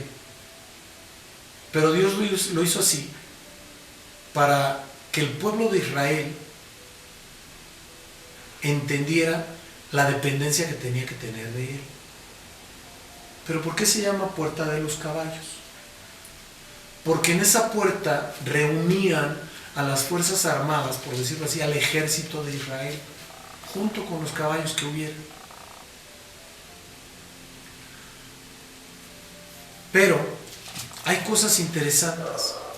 Cuando Egipto iba persiguiendo a Israel después de haber salido de Egipto, cuando llegaron al Pijajirot, que es la bahía, el Señor le dijo a Moisés: levanta las manos para que cruce. Ellos vieron claramente que venía Faraón con su ejército. Y en el ejército de Faraón había soldados montados a caballo y había caballos que jalaban carros. y era el ejército más poderoso en aquel tiempo. Pero Dios les demostró que con todos sus caballos y con todos sus carros, Él los derrotó en el Mar Rojo. Ahí los derrotó Dios. Por eso el Señor no les pedía que tuvieran caballos. Tenían asnos y tenían camellos. El asno es figura de trabajo, o era figura de trabajo, y el camello también. Al final de cuentas, el caballo era utilizado para la guerra, no para el trabajo rudo, no para el trabajo que hacían las vacas o los bueyes, arando, sino para el trabajo de guerra. Por eso se le llamó la puerta de los caballos. Pero hay algo que tenemos que entender. Nosotros como hijos de Dios, se los dije hace rato, vamos a tener una lucha constante con Dios. Y no va a haber otro punto en donde tengas un encuentro más real, más vivo y más veraz con Dios que cuando te encuentres en una prueba. Ahí vas a depender de Dios. Porque cuando dependes de tus fuerzas, de tu sabiduría, de tus habilidades, para resolver un problema, entonces dejas de depender de Dios. Cuando tú tienes un problema y no puedes resolverlo, naturalmente acudes a Dios. Y ahí es donde Dios prueba tu corazón. Ahí es donde Dios prueba tu carácter. Ahí es donde Dios prueba tu temperamento para saber de qué estás hecho. Pero ahí es donde Dios te bendice. La Biblia nos muestra que de que salió el pueblo de Israel a que entró a Canaán, ni un solo día, ni uno solo, faltó la columna de nube y faltó la columna de fuego. Ni un solo día faltó alimento, fuera el maná o las codornices. Ni un solo día faltó agua. Si les hubiera faltado más de 3 días, pues se mueren. Y no faltó. No murieron ni de hambre ni de sed. No murieron de calor y no murieron de frío. Y curiosamente dice la palabra de Dios que no se les envejeció la ropa ni el calzado. ¿Por qué? Porque Dios así lo hizo. Por eso es tan importante que nosotros lleguemos a la puerta de los caballos. Porque el que pelea nuestras batallas y el que gana las guerras es Dios. Sí y solo sí, nosotros nos sujetamos. Sí y solo sí, le obedecemos. Sí y solo sí, vivimos en santidad. Es bien importante esto. Y Dios nos dice que no confiemos en los caballos. Isaías 31:1 dice: hay de los que descienden a Egipto por ayuda y confían en caballos y su esperanza ponen en carros, porque son muchos, y en jinetes, porque son valientes, y no miran al Santo de Israel ni buscan a Jehová. Es importante que nosotros entendamos que debemos buscar al Señor, que debemos buscar pidiendo socorro, pidiendo ayuda, como nos lo dice Salmos 144:1. Dice lo siguiente: bendito sea Jehová, mi roca, quien adiestra mis manos para la batalla y mis dedos para la guerra. Cuando nosotros comprendemos esto y entendemos que Dios es el que pelea nuestras batallas, entonces podremos tener, digo yo, el carácter de Gedeón. Gedeón con 300 hombres derrotó a los moabitas que lastimaban a todo el pueblo de Dios. Pero tuvo que confiar en Dios, tuvo que obedecer a Dios, tuvo que ser probado por Dios, tuvo que sujetarse a Dios. Tuvo que hacer eso, como tú y yo lo tenemos que hacer. Vamos a la 9ª puerta. Y aquí te quiero pedir que pongas mucha atención porque es maravillosa esta puerta. También se le llamaba la puerta dorada. Verso 29. Después de ello restauró Sadoc, hijo de Immer, enfrente de su casa, y después de él restauró Semías, hijo de Secanías, guarda de la puerta oriental. Vamos a ver varias cosas aquí. Esta puerta puede ser la más importante de todas, porque es la puerta que daba acceso directo al tabernáculo, daba acceso directo al interior del templo. no tenía que pasar por los atrios. El sumo sacerdote, después de haber pasado por la puerta de las aguas, utilizaba esta puerta oriental para accesar al templo directamente. Esta puerta también fue restaurada por sacerdotes. Pero lo impresionante de esto es que esta puerta es una puerta profética, totalmente profética. Y esto habla de cuando va a venir el Señor y va a posar sus pies en el monte de los olivos. Hechos 1, 9 al 12. Repito, Hechos 1, 9 al 12. Dice lo siguiente: y habiendo dicho estas cosas, viéndolo ellos, fue alzado y le recibió una nube que le ocultó de sus ojos. Y estando ellos con los ojos puestos en el cielo, entre tanto que él se iba, habla de nuestro Señor Jesucristo, he aquí se pusieron junto a ellos dos varones con vestiduras blancas, los cuales también les dijeron: varones galileos, ¿por qué estáis mirando al cielo? Este mismo Jesús que ha sido tomado de vosotros al cielo, así vendrá como le habéis visto ir al cielo. Vendrá del cielo. Entonces volvieron a Jerusalén desde el monte que se llama del Olivar, monte de los olivos, el cual está cerca de Jerusalén, camino de un día de reposo. Esta puerta está enfrente exactamente, o da enfrente exactamente del monte de los olivos. Es la puerta del oriente. Y el Señor Jesús va a entrar por ella. Cuando vuelva, por ahí va a entrar a la santa ciudad. Ahora bien, es importante que sepamos que esta puerta hoy se encuentra cerrada. ¿Por qué? Porque después de que el templo de Jerusalén fue destruido en el año 70 después de Cristo, los árabes empezaron a ocupar la ciudad. Y luego entró el Islam y los musulmanes y la sellaron para que nadie que no fuera musulmán pudiera accesar, o más bien que no se accesara a los edificios de los musulmanes. ¿Por qué? Porque en lo que era el templo se edificó una mezquita. Esto es algo bien, bien tremendo. Y el Señor se apartó del templo. La gloria de Dios se fue del templo. Lo vamos a ir viendo. Ezequiel 44, 1.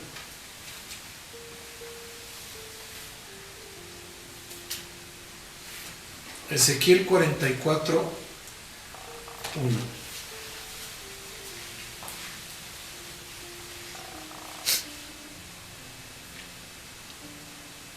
Ezequiel 44, 1. Dice lo siguiente: me hizo volver hacia la puerta exterior del santuario, la cual mira al oriente. La puerta exterior del santuario, la cual mira al oriente, y estaba cerrada, tal cual se encuentra hoy esa puerta cerrada. Verso 2: y me dijo Jehová: esta puerta estará cerrada. Lo profetizó Ezequiel. No se abrirá ni entrará por ella hombre, porque Jehová Dios de Israel entró por ella, y estará por tanto cerrada. Hay algo que es bien importante que conozcamos. Por esta puerta oriental es por donde el Señor Jesús entró montado en un pollino. Cuando le hicieron con las palmeras y le pusieron los mantos al pollino y todo, es esa puerta. Y el Señor Jesús en ese entonces estaba anunciando lo que pasaría, que Él volvería a entrar por esa puerta triunfalmente, pero ya en su calidad de Rey de reyes y Señor de señores. Ya no va a haber oposición. También se cree que es la puerta a la que llamaron la Hermosa cuando Pedro y Juan encontraron un paralítico, porque estaba cerca del templo, y ellos como judíos, como enseñadores de la palabra, podían accesar al templo, o a uno de los pasillos del templo más bien, para poder llegar, porque dice la palabra que ellos en la puerta de la hermosa le dijeron al paralítico: no tengo oro ni plata, pero lo que tengo que doy, en el nombre de Jesús de Nazaret, levántate y anda. Y se levantó, y de ahí se pasaron al pórtico de Salomón, o sea, la puerta grande de Salomón. Y entonces ahí fue donde evangelizaron y se convirtieron 3,000 personas al Señor. Esto es bien importante, bien importante. ¿Por qué? Porque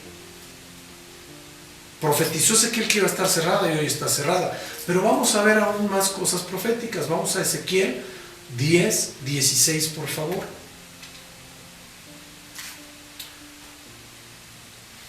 Dice la palabra de Dios: y cuando andaban los querubines, andaban las ruedas junto con ellos. Y los querubines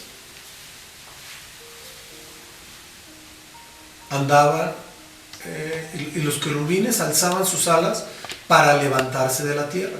Las ruedas tampoco se apartaban de ellos. Verso 17. Cuando se paraban ellos, se paraban ellas. Y cuando ellos se alzaban con ellos. Porque el espíritu de los seres vivientes estaba en ellas, en esas ruedas. Y el título de esta porción de la Biblia es: la gloria abandona el templo. Verso 18. Entonces la gloria de Jehová se elevó por encima del umbral de la casa y se puso sobre los querubines. Y alzando los querubines sus alas, se levantaron de la tierra de delante de mis ojos. Cuando ellos subieron, también las ruedas se alzaron al lado de ellos y se pararon a la puerta, a la entrada de la puerta oriental de la casa de Jehová, y la gloria de Dios de Israel estaba por encima de ellos. Esto quiere decir que si la gloria de Dios llegó hasta la puerta oriental, es porque ya había salido del templo, ya no estaba ahí, ya no estaba en ese lugar. Verso 10. Estos eran los mismos seres vivientes que vi debajo del Dios de Israel junto al río Quebar, y conocí que eran querubines. Cada uno tenía 4 caras y cada uno 4 alas, y figuras de manos de hombres debajo de sus alas, y la semejanza de sus rostros era la de los rostros que vi junto al río Quebar, y su misma apariencia y su ser, cada uno caminaba derecho hacia adelante. Aquí hay importantes algunas cosas. Dice, cada uno tenía 4 caras. Esto nos habla de la totalidad de la visión de Dios. Y cada uno tenía 4 alas. Nos habla de la totalidad de la espiritualidad que se va a llevar a cabo ahí. Y figuras de manos. Esto habla del trabajo. Dice, figuras de manos de hombre debajo de sus alas. Esto habla del trabajo que hacen los siervos espiritualmente para poder llegar a las almas. Pero aquí nos dice que la gloria de Dios ya había abandonado el templo de Jerusalén. Oiga, pero si no está la gloria de Dios en el templo, la gloria del Señor está en todos lados. Ahora bien, entonces es importante que sepamos y conozcamos que la gloria de Dios puede abandonar a una persona y a una iglesia. Sí la puede abandonar. Por eso es tan importante cuidarla, guardarla, adorarla, amarla, bendecirla, protegerla, ser celosos de ella, que no se le falta el respeto al Espíritu Santo, porque ahí es donde está la gloria de Dios. ¿Por qué? Porque es la misma presencia del Señor. Ezequiel 11, por favor, 22. Fíjate hasta dónde se fue la gloria. Dice, después alzaron los querubines sus alas y las ruedas en pos de ellos, y la gloria del Dios de Israel estaba sobre ellos. Verso 23. Y la gloria de Jehová se elevó de en medio de la ciudad. O sea, no solo abandonó el templo, sino se levantó de la ciudad y se puso sobre el monte que está al oriente de la ciudad, es decir, el monte de los olivos. Aquí nos muestra claramente que la gloria del Señor abandonó el templo. Triste, pero así fue. Ezequiel 43:1.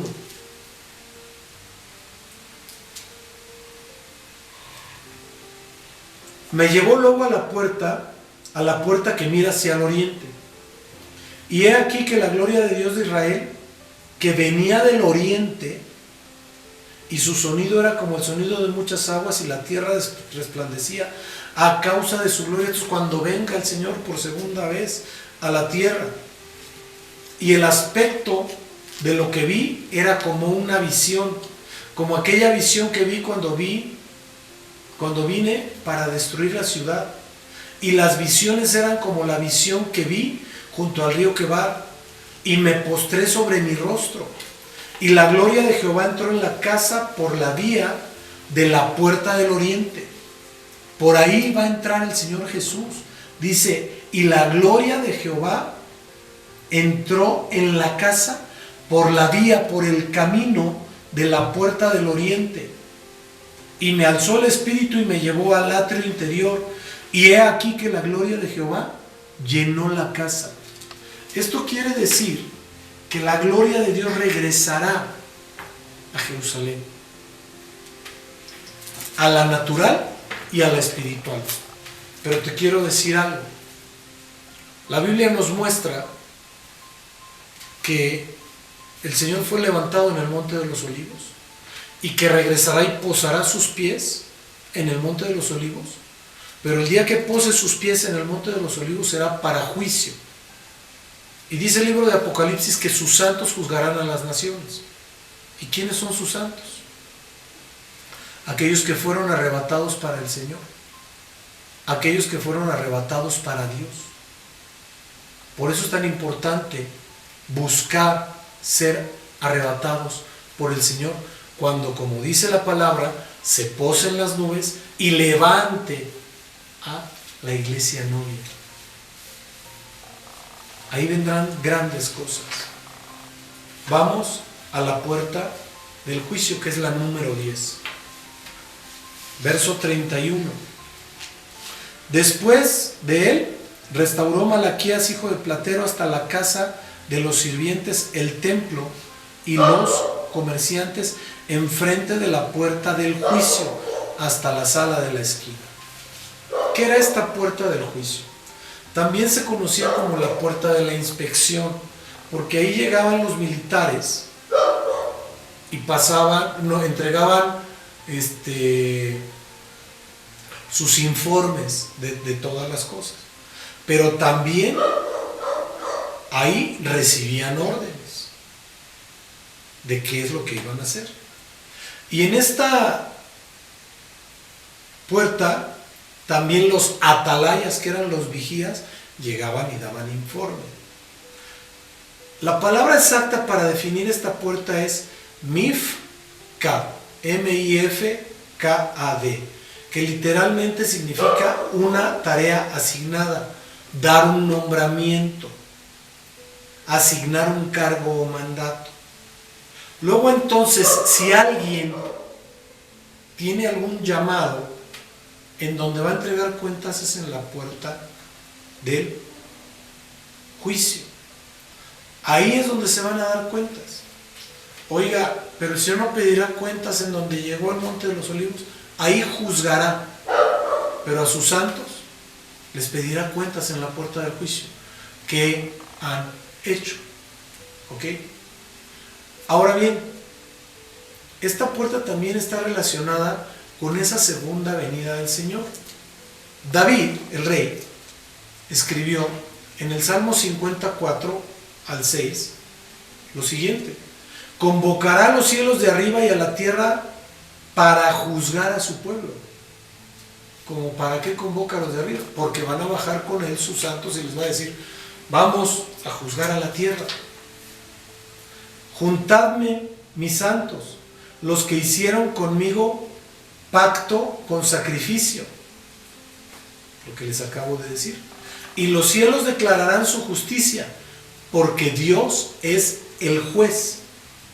Es interesante que quien restauró esta puerta es Malaquías, Maljijá en hebreo, que significa mi rey es Jehová. Entonces quiere decir que el rey, como rey, juzgará, ya no como siervo, sino como rey. Y el oficio de este Malaquías era ser artesano. orfebre, él trabajaba con oro.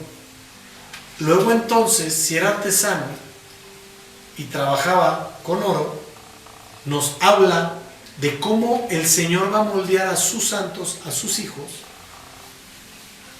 a través de la fe. Porque dice la palabra de Dios que la fe es como el oro y es probada como el oro que entra a la hornaza. Y cada vez que entra a la hornaza es más puro, y más puro, y más puro. Por eso es tan importante que nuestra fe vaya creciendo, vaya avanzando, para que cuando sea probada, también sea aprobada. Esto es bien importante, porque Él pondrá a pruebas nuestras obras. Ahora bien, las dos últimas puertas que vamos a mencionar no están en el capítulo 3, pero a mí me llama mucho la atención esto, antes de ir a estas dos puertas. El capítulo 3, les pido que vayamos a Nehemías 3:1, dice lo siguiente: entonces se levantó el sumo sacerdote Eliasib con sus hermanos los sacerdotes y edificaron la puerta de las ovejas. La puerta de las ovejas. Y el verso 32, que es el último de este mismo capítulo, dice: y entre la sala de la esquina y la puerta de las ovejas restauraron los plateros y los comerciantes. Empieza con la puerta de las ovejas y termina con la puerta de las ovejas. Esto nos acredita fehacientemente, claramente, lo que dice el Señor Jesús en Apocalipsis: yo soy el alfa, yo soy la omega, yo soy el principio, yo soy el fin. Por eso es que nosotros tenemos que tener una relación totalmente estrecha y directa con el Señor Jesús, porque el único que te va a ayudar a hacer el recorrido por las puertas es el mismo Señor Jesucristo, el mismo Espíritu Santo que te irá guiando a lo que debes hacer en cada puerta. Forzoso. Vamos a ver las dos puertas que faltan para completar el número de gobierno.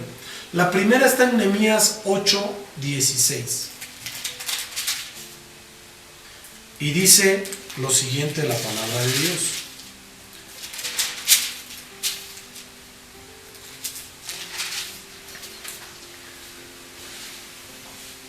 salió pues el pueblo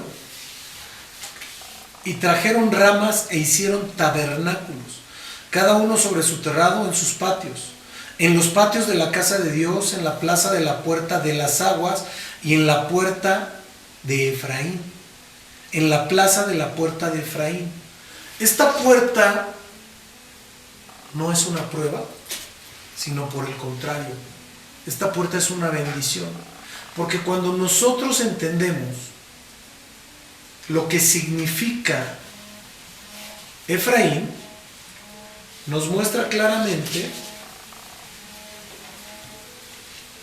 que el Señor nos va a dar algo bien importante.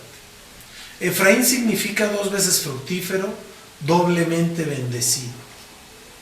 Y resulta ser que cuando nosotros venimos a Cristo, Él busca que fructifiquemos, porque nos lo dice desde el principio de la palabra de Dios. Él le dijo a Adán y a Eva: fructificad y multiplicaos, llenad la tierra, sojuzgadla. Esto nos lleva a entender que al restaurar la puerta de Efraín, podemos estar en condiciones de recibir una doble porción de la bendición. Esta es la puerta que nos abre el acceso a la prosperidad divina. Pero para poder entrar en la puerta de Efraín, nosotros forzosamente tenemos que cumplir con los principios del reino de Dios. Porque yo no puedo pretender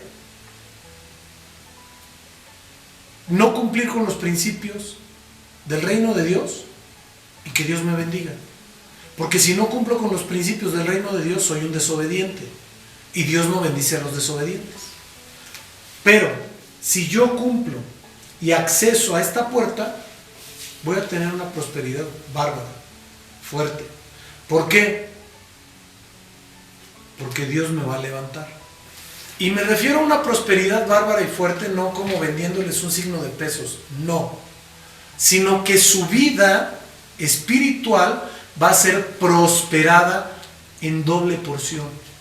¿Qué es lo que yo busco en lo personal? Dios tiene mi vida en sus manos, doblemente bendecido. Y de doblemente bendecido voy a buscar la bienaventuranza para ser triplemente bendecido. ¿A quiénes va a bendecir Dios de esta forma? A sus hijos maduros.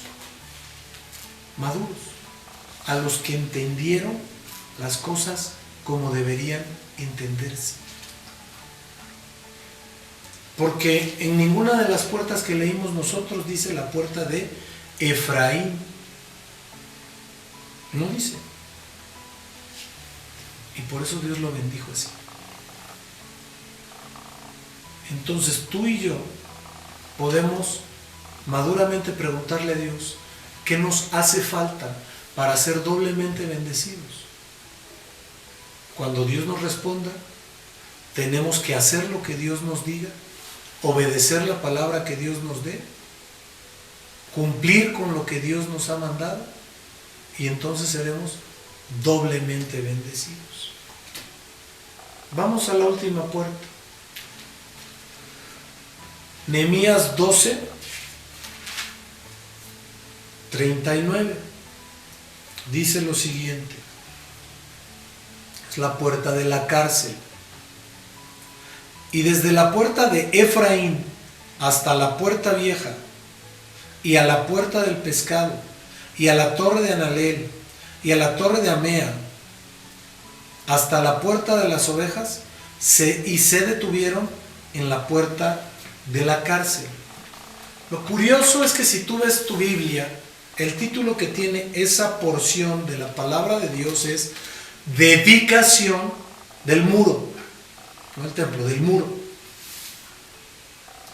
Y aquí nos habla de algo bien fuerte, porque quiero hacer la lectura como la entenderíamos correctamente, o la deberíamos entender correctamente. Verso 39 nuevamente. Y desde la puerta de la doble bendición y prosperidad hasta la puerta de las sendas antiguas, y hasta la puerta del entendimiento de la profundidad de la palabra, en la torre de Hananeel y en la torre de Amea, hasta nuestro Señor Jesucristo, se detuvieron en la puerta de la cárcel. Todo esto que les acabo de leer, ¿qué quiere decir? Que si yo entiendo y maduro para tener una doble porción a través de entender las sendas antiguas, de los fundamentos de la palabra de Dios y principios de la palabra de Dios y del reino, hasta haber hecho el trabajo, hacer la gran comisión, porque es la puerta del pescado, en acuerdo con el Señor Jesucristo, yo llegaré y me detendré en la puerta de la cárcel. ¿Por qué? Porque en esta puerta es donde se ponía la guardia, donde la gente era presentada y pasaba para decidir si iba a prisión o quedaba libre. En esta puerta mucha gente va a decir, yo no quiero entrar. Claro que tenemos que llegar, tenemos que entrar, porque el que está libre en Jesús tiene doble porción de bendición, camina por las sendas antiguas, come la buena palabra correctamente, las profundidades de la buena palabra, que es la revelación divina, y entonces está tomado de la mano de Jesús, y él puede llegar libremente a esa puerta para que sea determinada su libertad. Y entonces el Señor le dirá, buen siervo y fiel, entra a la presencia de tu Señor. Esta puerta es la que nos va a llevar a confrontarnos con la libertad y la esclavitud. libertad del pecado o esclavitud del pecado. Esta puerta es la que debemos entender como la entendía el apóstol Pablo, que nosotros tenemos que ser esclavos, pero por amor de nuestro Señor Jesucristo, horadarnos nuevamente la oreja, como lo hacían en la antigüedad los siervos, para quedarse por amor con su amo. El apóstol Pablo en Efesios 3:1 dijo: por esta causa yo, Pablo, prisionero de Cristo, porque esa cautividad en Cristo es la que nos da la libertad en la vida. Por eso el apóstol Pablo menciona en Efesios 3:1: por esta causa yo, Pablo, prisionero de Cristo Jesús, por vosotros los gentiles. Ya no hay judío ni griego, eso es en Gálatas 3:28, perdón. Ya no hay judío ni griego, no hay esclavo ni libre, no hay varón ni mujer, porque todos vosotros sois uno en Cristo. Esto es importante que nosotros lo entendamos, porque al final de cuentas esto se amalgama a lo que fuimos llamados, tal cual lo hizo el Señor Jesucristo, tal cual nos lo dice el libro de Isaías capítulo 61, verso 1. Voy a empezar a leer. El Espíritu de Jehová el Señor está sobre mí, porque me ungió Jehová y me ha enviado a predicar buenas nuevas a los abatidos, a vendar a los quebrantados de corazón, a publicar libertad a los cautivos, a los presos apertura de cárcel, a proclamar el año de la buena voluntad de Jehová y el día de la venganza de Dios nuestro, a consolar a todos los enlutados, a ordenar a los afligidos de Sión que se les dé en lugar de ceniza óleo de gozo, en lugar de luto manto de alegría, en lugar del espíritu angustiado, y serán llamados árboles de justicia, plantío de Jehová para gloria suya. Reedificarán las ruinas antiguas y levantarán los asolamientos primeros, y restaurarán las ciudades arruinadas, los escombros de muchas generaciones, y esto nos alcanza a nosotros. Todo esto es porque el Señor Jesús llevó a cabo el sacrificio, pero nosotros tenemos que forzosamente entrar y caminar por esas puertas que el Señor nos ha permitido pasar. ¿Para qué? Para saber cómo le vamos a hacer. ¿Qué vamos a hacer? Estas puertas nos llevan a entender algo que es bien importante. Bien importante. Yo como hijo de Dios debo entender, estoy regresando a esto para ir leyendo las puertas una a una, y que podamos comprender nuestro trabajo, nuestro asimilar, es la palabra correcta, en cada una de las puertas. Tengo que ir a la puerta de las ovejas. Después de que entiendo qué es la puerta de las ovejas, comprendo mi relación con el Señor Jesús. Voy a la puerta del pescado para entender el alimento que el Señor me está dando, la profundidad del alimento que me está dando, el trabajo que me mandó a hacer como pescador de hombres. Voy a la puerta vieja para entender los principios del reino de Dios que fue establecido desde la eternidad y para la eternidad, los principios de la palabra de Dios, los principios en los cuales fue fundamentada la vida eterna. Tengo que ir a la puerta del valle y enfrentarme a esa dualidad del rechazo y del lleno de gracia, saber que en qué estoy bien, en qué estoy mal, por qué soy rechazado, por qué no soy rechazado, por qué soy aceptado, por qué no soy aceptado. De ahí pasar a la puerta del muladar con las rutas que vimos la semana pasada, desechar todos mis pecados, todo aquello que no me sirve. Pasar a la puerta de la fuente, entender el concepto de la puerta de la fuente, que también lo vimos la semana pasada. De ahí pasar a la puerta de las aguas y comprender que si estoy bien yo con el Señor Jesucristo, Él es el que me va a guiar y me va a traspasar para entrar a Siloé y poder sumergirme en ese estanque correctamente. De ahí pasar a la puerta de los caballos y entender que mi lucha no es contra carne ni sangre, sino contra principados, huestes y potestades de las tinieblas, y que eso no va a acabar, contra esos espíritus a los que yo renuncié y que ahora voy a combatir.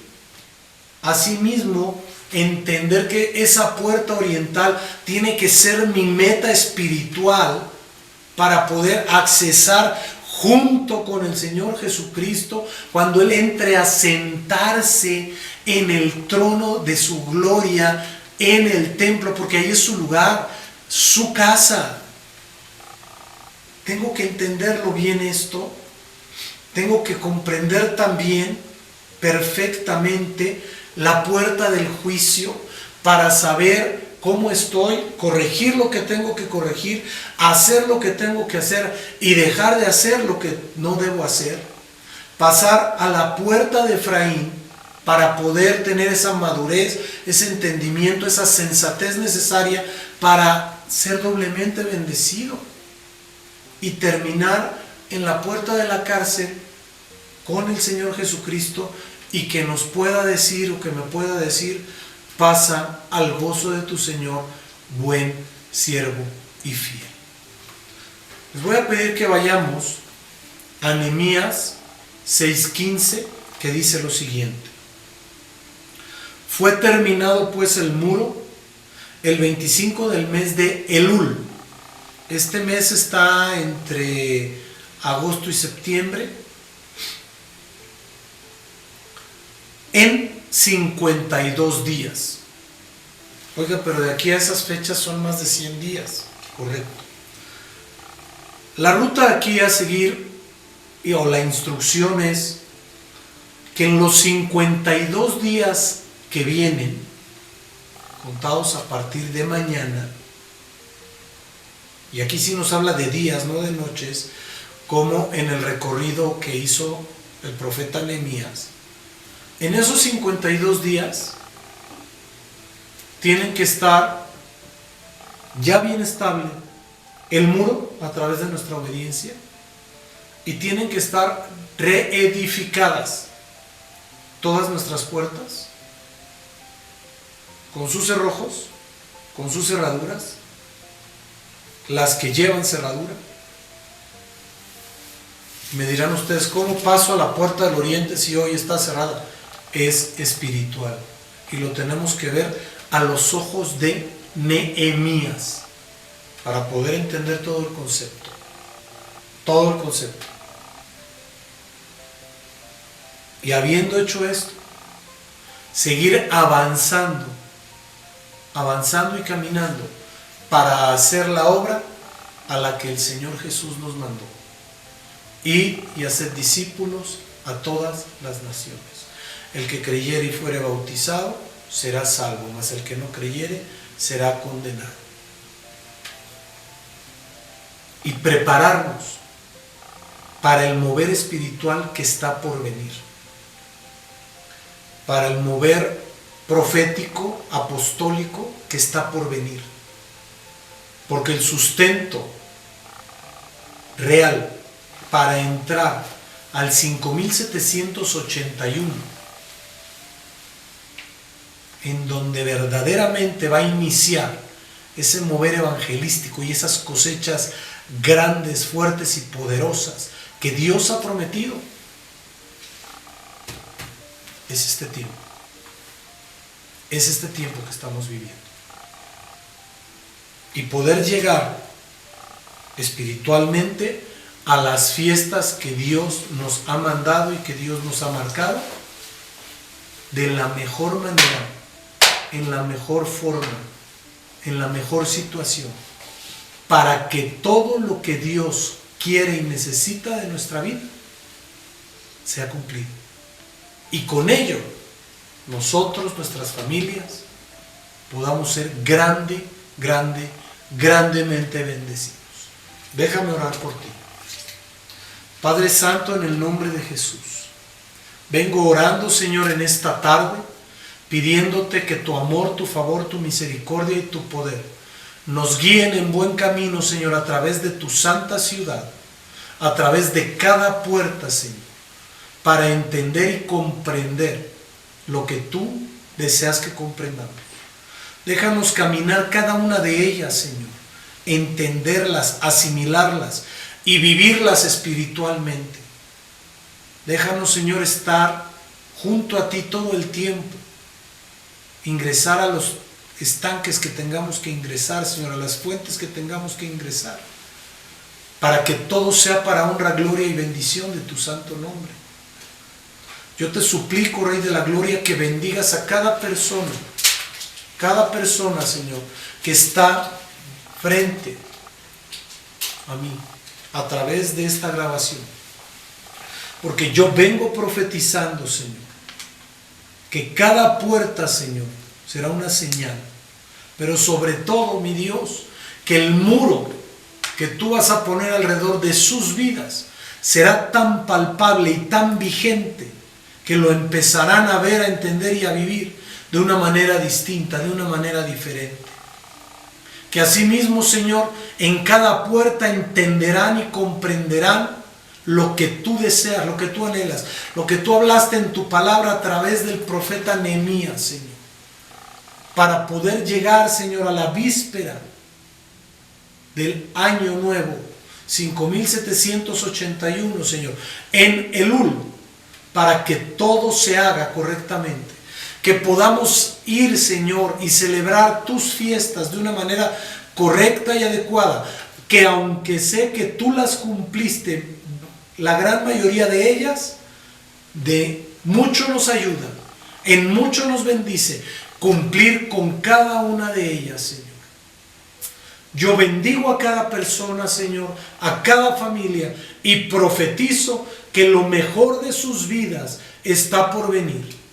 Que este tiempo que estamos viviendo, Señor, traerá una mayor bendición, una mejor bendición. Porque para el que ama a Dios, todas las cosas le ayudan a bien conforme al propósito que es llamado. Hemos sido llamados a tu reino, hemos sido llamados a tu ciudad y deseamos que se cumpla, Señor, cada una de las cosas que tú deseas en nosotros, con nosotros y sobre de nosotros. Te doy gracias por tu amor, tu majestad, tu poder. También profetizo, Señor, cuidado y guarda para sus vidas en todos los ámbitos, Señor, en donde se encuentran, para que tu ángel acampe alrededor de sus vidas, de las vidas de sus esposos o esposas, de las vidas de sus hijos, de las vidas de sus hermanos, de la vida, Señor, de la familia de sus hermanos, de la vida de sus padres, de la vida de sus madres, de la vida, Señor, de todas las personas a quienes ellos aman. Yo te pido que les bendigas, que les llenes de tu favor, que les llenes de tu amor, que les llenes de tu misericordia. Y yo, como apóstol y profeta, Señor, los bendigo grandemente en el nombre precioso de Jesús, para que toda buena palabra que tú has propuesto en tu corazón para la vida de cada uno de nosotros sea cumplida en el nombre precioso de Cristo Jesús. Amén, amén y amén. Les bendigo grandemente, pasen una magnífica tarde, hagan su tarea, les amo mucho, les envío un fuerte abrazo y los extraño grandemente. Dios me los guarda y me los bendice en el nombre de Jesús. Mi esposa les manda saludos y 1000 bendiciones también. Dios les guarda y les bendice. Amén.